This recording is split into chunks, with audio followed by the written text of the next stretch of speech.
जब बेटा ही धोखेबाज हो तो बहू से क्या शिकायत। अरे बा मम्मी जी, टिक्की मंगा कर चुपचाप खा रही हो, वो भी अकेले अकेले, मुझसे पूछा भी नहीं। देखो तो कैसा जमाना आ गया है। जिस सास पर मुझे इतना विश्वास था कि मुझसे पूछे बगैर वह कुछ नहीं खाएंगी, आज उन्होंने ही मुझे धोखा दे दिया। मोनिका ने अपनी सास निर्मला से कहा तो निर्मला मुस्कुराते हुए बोली, बहू, यह धोखा देना तो मुझे तूने ही सिखाया है। मैं पहले ऐसा कभी नहीं करती थी।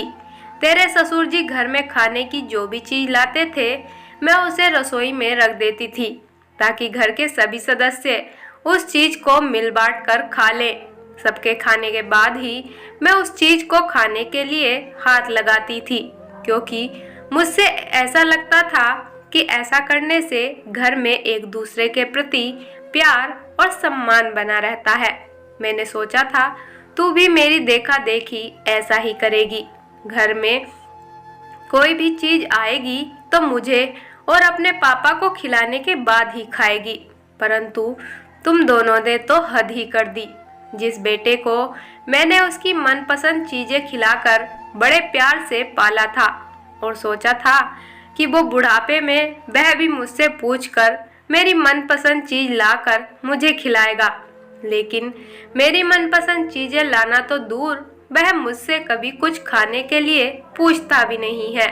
ऑफिस से आने के बाद वह रोजाना कभी बर्गर, कभी समोसे, तो कभी रसगुल्ले, तो कभी रसमलाई लेकर आता है और चुपचाप तेरे साथ खाकर बाहर घूमने चला जाता है।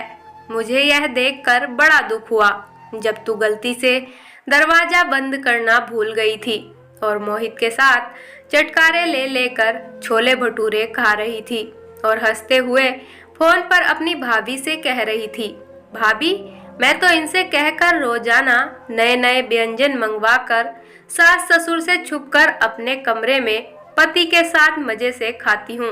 तेरी बात सुनकर मुझे बेहद दुख हुआ था।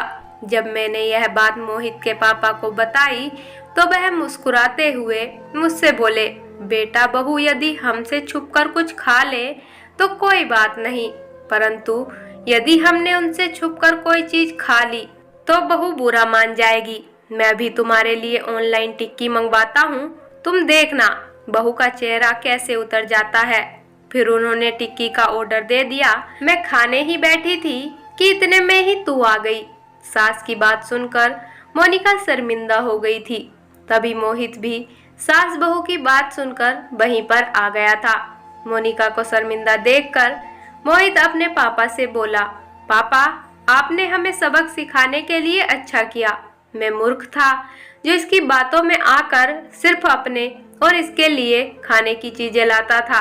कभी यह नहीं सोचा कि माता पिता के लिए भी मेरे कुछ फर्ज हैं, जिन्होंने हमेशा मेरी पसंद का ख्याल रखा, हमें भी तो उनकी पसंद का ख्याल रखना चाहिए।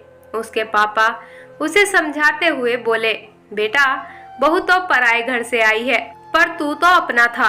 तुझे अपने खाने से पहले अपनी मम्मी से पूछना जरूर चाहिए था, क्योंकि वह तो कभी तुमसे पहले कोई चीज खाती ही नहीं थी।